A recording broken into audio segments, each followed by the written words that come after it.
They told him to inspect the tyres. They told him to rotate the fleet. They never told him what to do when he found the Queen's crest missing. But Sergeant Reddick didn't wait for orders. He asked for authorization. And when the only emblem he found was Camilla's cipher, freshly etched, hidden beneath the bonnet, he didn't hesitate.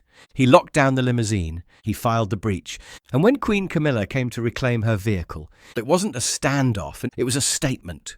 A moment where the old guard remembered the meaning of legacy and showed the palace what it looks like to defend it.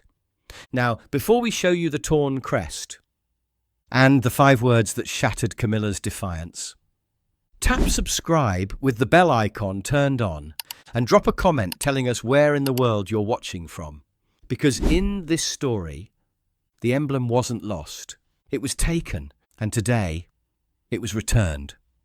The rain had started before midday and hadn't let up. Not a storm, just a steady grey drizzle that soaked into the limestone and turned the Windsor motor court into a mirror of dull reflections.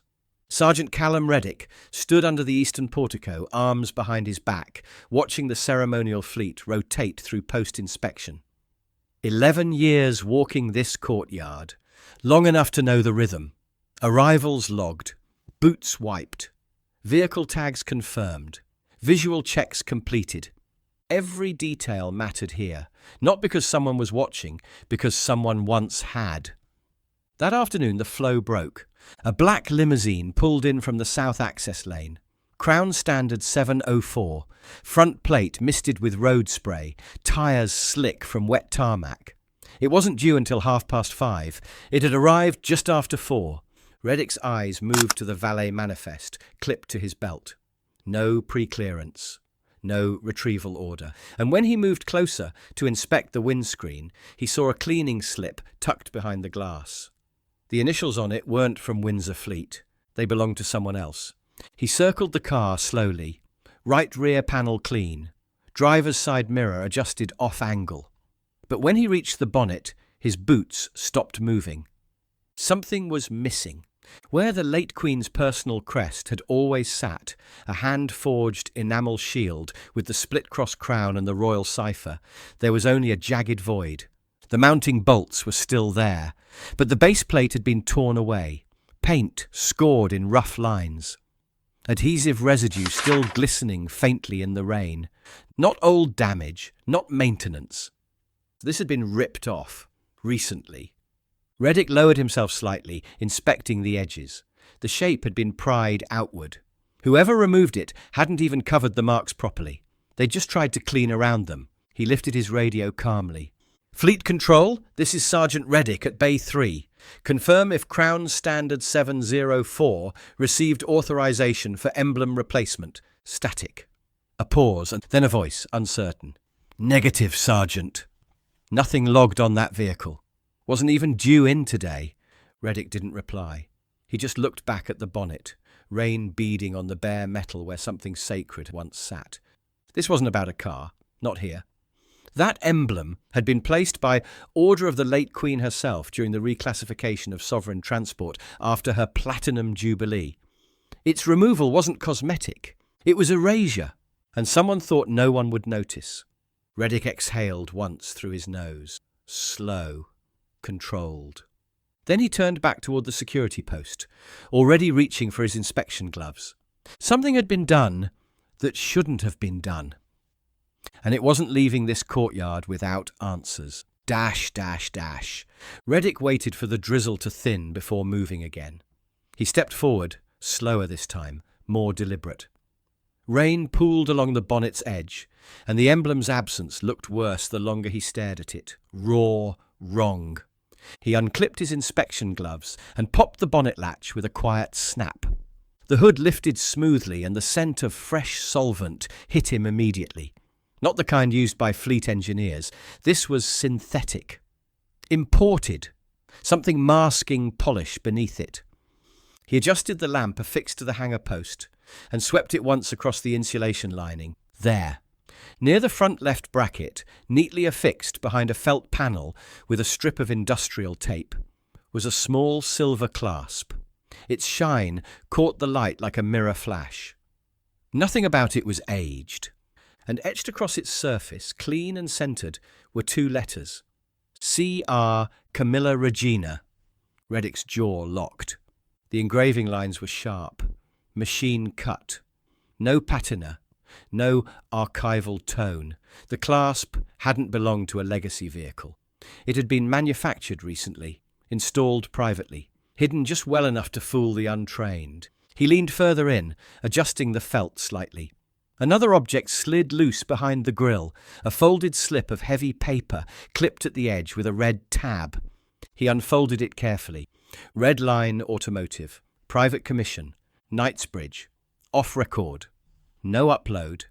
No Crown clearance code. No official workshop code. No wax seal. Reddick read the footer. Cosmetic badging swap / bonnet alignment. He folded the paper once and slid it into an evidence sleeve. His fingers moved with mechanical control, but his chest had gone tight. He checked the inside of the bonnet lip. No inspection wax seal. That meant the car had been removed from sovereign custody without chain of control. But there was something else.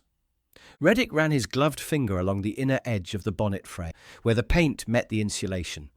A thin line of dust had settled there, the kind that only accumulated in garages that weren't Crown approved. He'd seen it before on vehicles serviced at third-party facilities. The particulate composition was different, coarser. This car had been somewhere it shouldn't have been, and then he noticed the mileage discrepancy.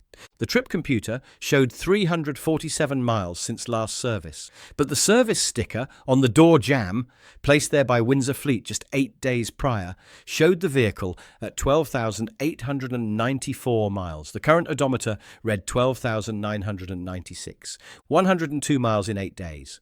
But the trip computer claimed 347. Someone had reset it, tried to hide where the car had been. But they'd forgotten the service sticker would tell a different story. The chauffeur, still lingering near the garage awning, stepped forward as if sensing trouble. "Something the matter, Sergeant?" Reddick didn't answer. He closed the bonnet slowly, preserving the alignment, and peeled a red custody tag from the sleeve in his belt. He marked the bonnet latch before stepping away. The deduction didn't need words anymore. Someone had taken the Queen's personal crest, her chosen emblem of continuity, and replaced it with the cipher of the new Queen consort. Then taken the vehicle to a private garage, hidden the voucher behind the grille, and hoped no one would bother to check under the bonnet. They'd replaced more than metal. They'd tried to rebrand the Crown.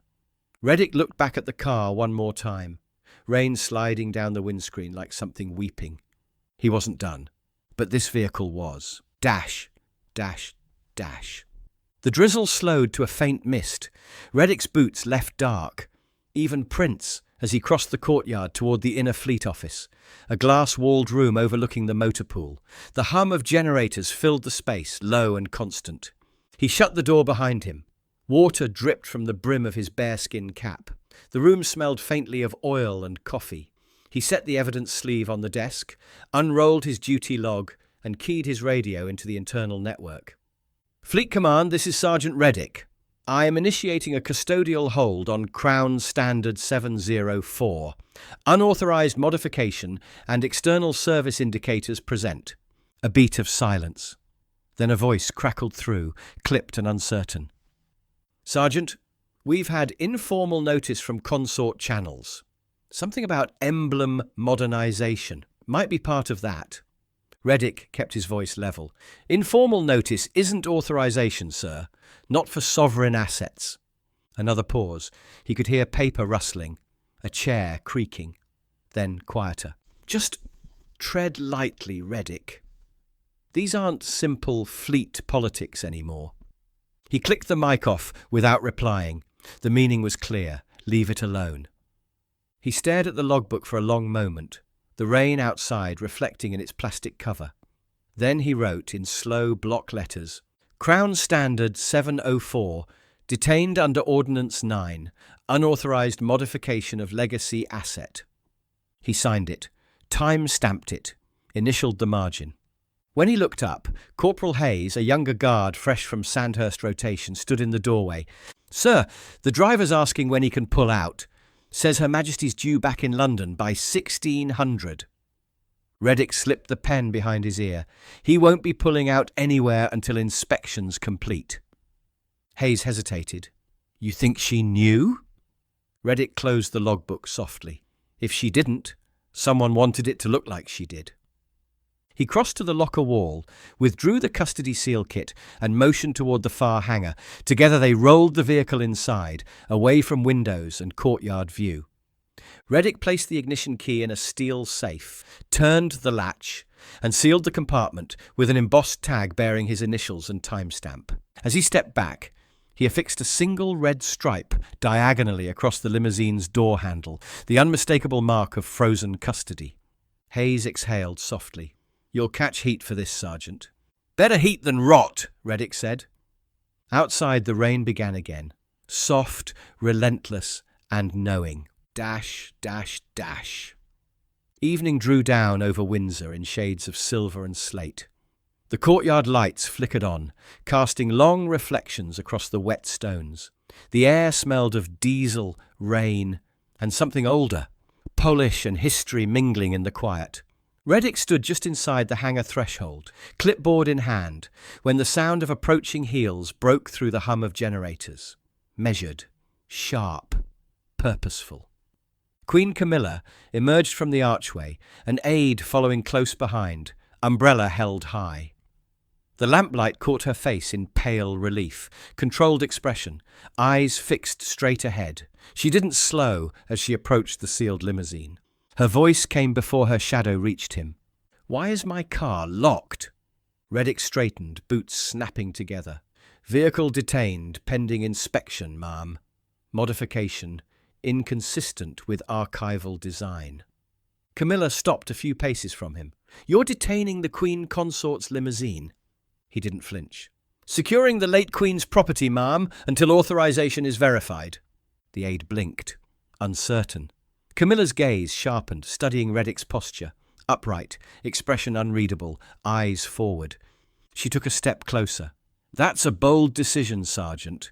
Not a decision, ma'am. Procedure. The words hung there. Flat, factual. Impossible to argue without acknowledging the breach itself. Camilla turned to her aide. Unlock it. The man moved instinctively toward the door handle, but Reddick shifted one step forward, slowly, deliberately, placing himself between the man and the car. Protocol, ma'am, he said evenly, not defiance. The aide froze. The Queen Consort's lips pressed into a thin line. Rain ticked against the hangar roof, punctuating the silence. Camilla's voice came quieter now, but colder. His Majesty sanctioned modernization of the fleet. You're standing in the way of royal authority. Then written proof will clear it, Reddick replied. Until then, it remains secured. The aide looked helplessly between them. Camilla's breath caught in her throat, half disbelief, half restrained fury. You realize, she said finally, what you're implying by this inspection? Reddick met her eyes for the first time. That the record should speak before rumour does, ma'am. The words landed like stone on marble. Camilla's shoulders straightened. You'll regret this tone. I haven't used one, ma'am. Her expression hardened into a mask of composure, but the anger beneath it was unmistakable. She turned sharply, coat hem brushing against the wet floor as she walked away. Her aide trailed silently behind, umbrella tilting uselessly in the wind. The sound of her heels faded across the courtyard until there was only the echo of rain again, slow, persistent, and absolute. Reddick remained where he was, the red evidence tag fluttering slightly on the car's handle, like a flag no one dared touch. He didn't move, and he didn't need to. He'd already drawn the line. Dash, dash, dash. The clock above the motor bay read just past 7 when the second set of headlights swept across the courtyard. They cut through the drizzle, then dimmed as the Range Rover rolled to a stop. The driver climbed out wordlessly. The back door opened. Prince William stepped down into the light. No escort, no fanfare, just a long coat, gloves, and a quiet look that made every guard in the vicinity straighten. He walked with the unhurried pace of someone who already knew something was wrong. Reddick met him halfway, helmet tucked beneath his arm. Sir? William gave a short nod. Fleet Control briefed me. You were right to log it." Reddick said nothing more. He led the prince toward the sealed limousine. The hangar smelled faintly of oil and wet stone. The vehicle sat under the overhead lamp, black paint beading with droplets.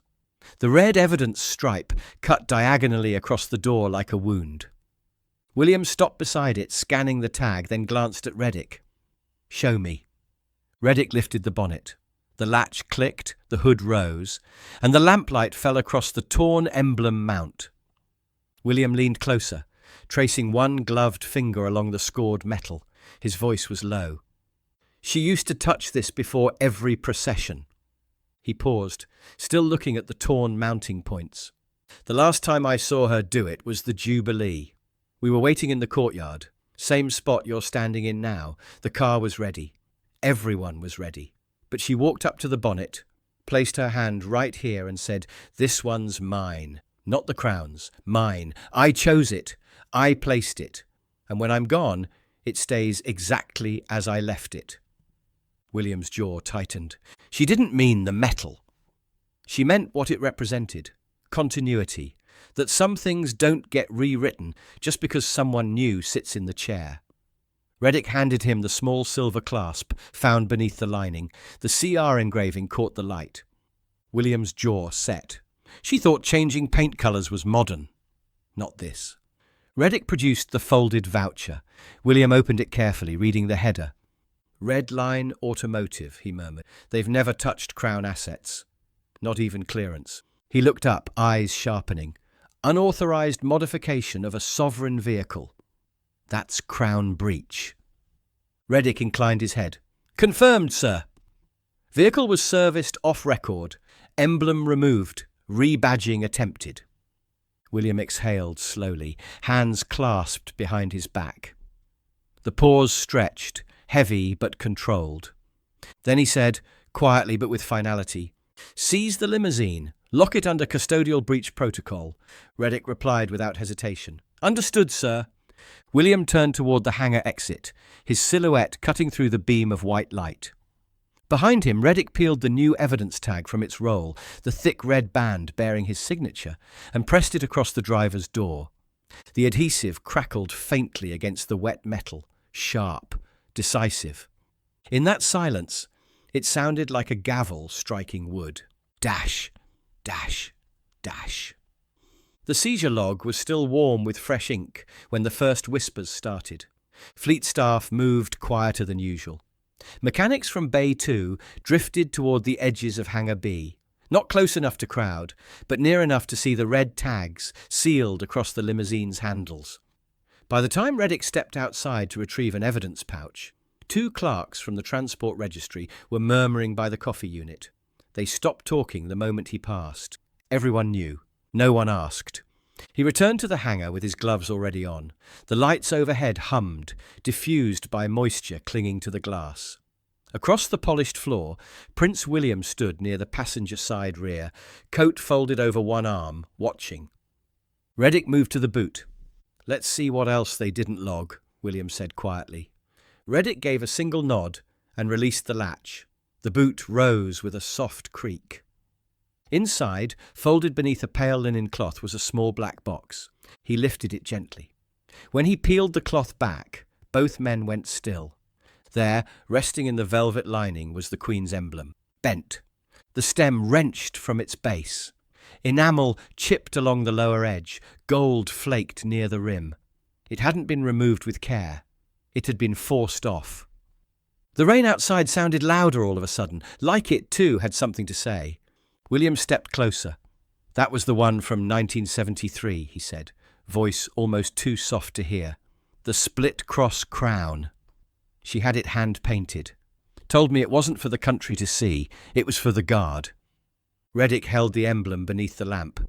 A faint trace of glue shimmered around the base, evidence of a rushed cover-up. One final insult. He didn't speak, just opened the pouch, slid the emblem inside, and sealed the strip shut. Across the room, a mechanic in his 60s, one of the old hands from Balmoral Fleet, stepped into view.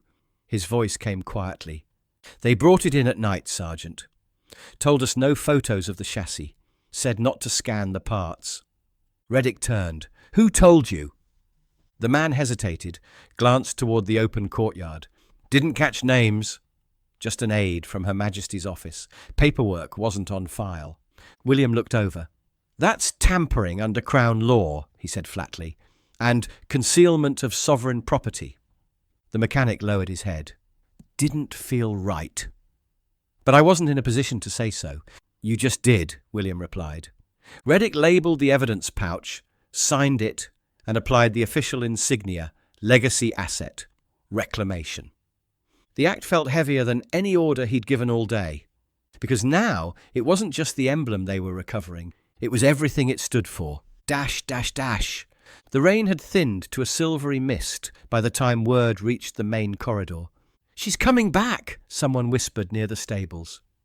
By the time Queen Camilla stepped into the courtyard, coat belted tight, jaw set, 3 fleet clerks and 2 junior valets had quietly positioned themselves near the edges of Hangar B. None spoke, none moved, but every eye followed her. Within minutes, more appeared. An archivist from the Royal Collection, notebook under her arm, watching from the colonnade entrance. 2 equerry staff near the service corridor. A protocol officer who'd served under 3 monarchs, standing with his hands clasped behind his back near the stable entrance. They weren't gathering to gossip. They were bearing witness.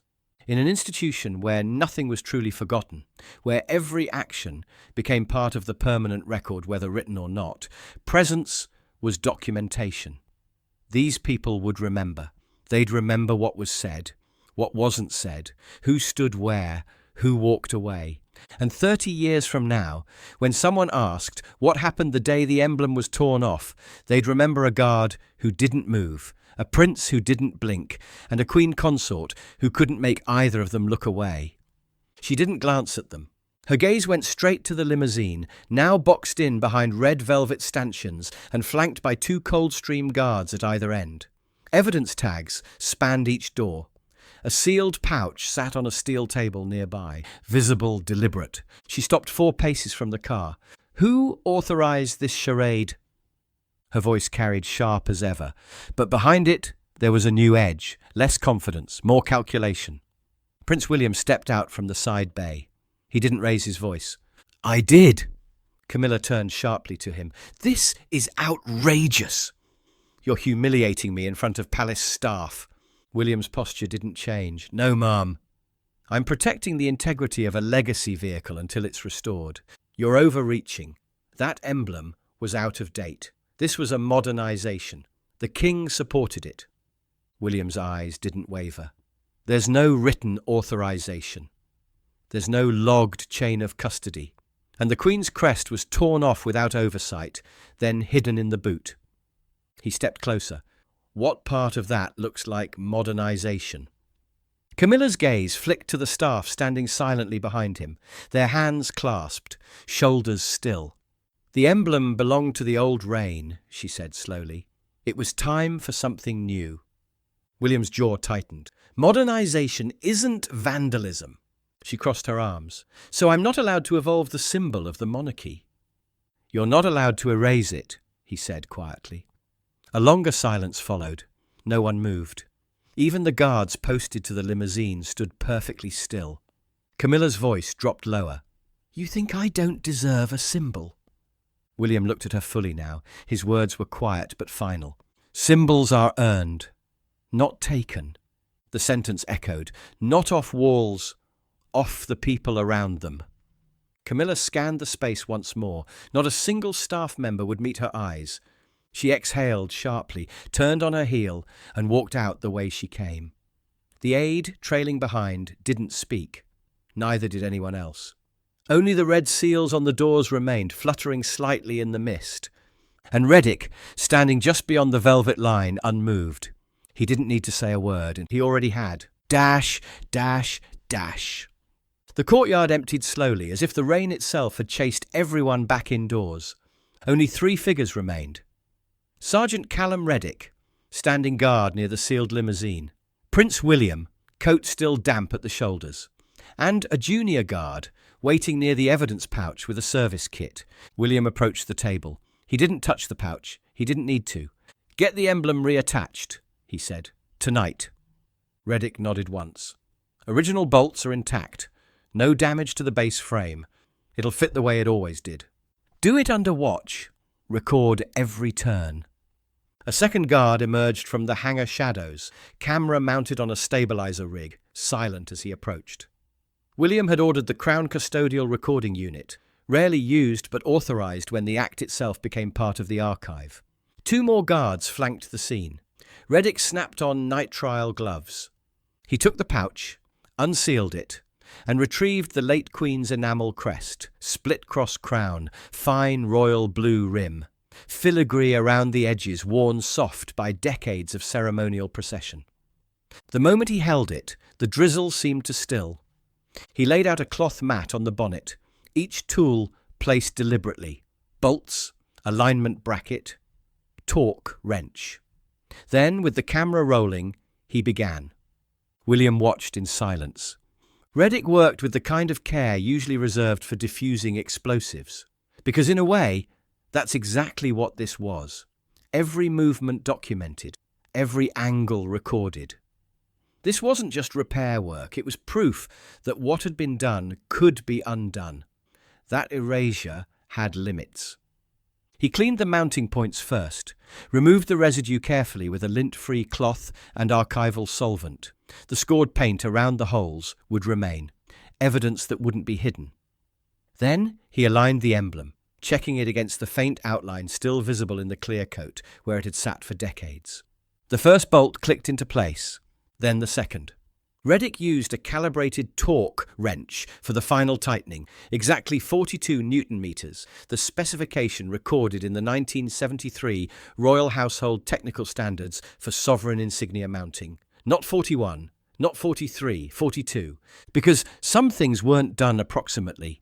Each motion was slow, deliberate, not because of hesitation, but because of memory. Reddick aligned the crest precisely, wiping condensation as he worked. He checked the level, pressed each seal tab inward with a padded tool, and finally tightened the last bolt until it rang with a single metallic note. He stepped back. William approached slowly. The crest glimmered under the overhead lamp, its surface pristine, unmarred. "She thought the crown was decoration," he said quietly, eyes fixed on the bonnet. "You reminded her it's duty." Reddick didn't look up. He didn't smile. He just gave a single nod, sharp and still. The kind of nod only a guard could give. Dash, dash, dash. Under the steady white light of the hangar's inspection rig, the bonnet gleamed. At its centre sat the restored crest, Queen Elizabeth II's personal enamel emblem, now resecured with its original bolts, exactly aligned to the arc of the frame. Not a millimetre off. The split-cross crown, once removed, now stood as it always had, upright, centred, sovereign. Sergeant Callum Reddick stepped back and lowered his wrench onto the cloth beside the toolkit. His gloves, still pressed against his palms from tension, relaxed for the first time in hours. Prince William moved beside him, his gaze locked on the emblem. "That's how she left it," he murmured. Reddick didn't speak. He didn't need to. Instead, he inspected the bolts one final time, checked the torque with quiet precision, and confirmed every line matched the archival schematics. Then, softly, he said, "That's how it stays."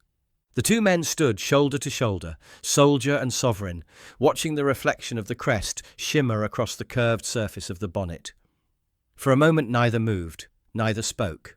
The camera unit powered down behind them with a muted click. Reddick removed his gloves and folded the cloth over the tools. The evidence pouch, now empty, was resealed and marked with a new log entry. Asterisk crest restoration completed. Verified by custodial chain. William didn't issue another order. He simply exhaled, nodded once, and walked a short half-step behind the guard as they turned away from the vehicle. No ceremony, no procession, just correction. The act ended not in triumph or applause, but in silence, a silence full of weight, a silence that said the past had not been rewritten. It had been restored. Dash, dash, dash. Outside, the rain had faded to mist. Low clouds drifted over the eastern walls of Windsor, and the stone courtyards echoed only with the faint tap of polished boots changing shift. Inside Hangar B, the lights dimmed to standby. The limousine sat motionless beneath the inspection lamp, sealed, gleaming, and silent. Its body dried clean now, its bonnet unlatched no longer. The crest at its front restored not just in form, but in meaning. Sergeant Callum Reddick stood before the logbook desk once more. The final entry read, Asset 704, crest reattached. Authorization, Windsor Fleet Command. Time 21:42. Logged by Sergeant C. Reddick, Coldstream Guard. He signed with a steady hand. Then he placed the pen down parallel to the spine of the logbook, an unconscious precision born from discipline, not performance. He closed the leather-bound cover without a sound. Before leaving, Reddick turned one last time to look at the car. The bonnet reflected the full light of the room, and in its curve, just faintly, he could see the suggestion of a crown, the silhouette of the late Queen's cipher caught in the polish. Not a ghost, not nostalgia, just continuity. He didn't smile, he didn't linger. He simply gave the faintest nod, as if to the object or to the stillness itself, and walked out through the side door as the lights clicked down behind him. There were no alarms, no farewell, no ceremony, only the quiet tick of cooling metal in a sealed hangar, and a crest that had been taken, tampered with, and now returned. Not as property, but as legacy. Hey there! Would you have seized the limousine or looked the other way? Should royal emblems ever be replaced, or remain exactly as they were left? If you believe legacy still matters, tap that like button right now. Subscribe with the bell icon turned on. We upload every day. And share this story with someone who still believes respect can't be redesigned. Our other Royal Guard stories are already on screen. Watch them next, and we'll see you tomorrow, same time, right here.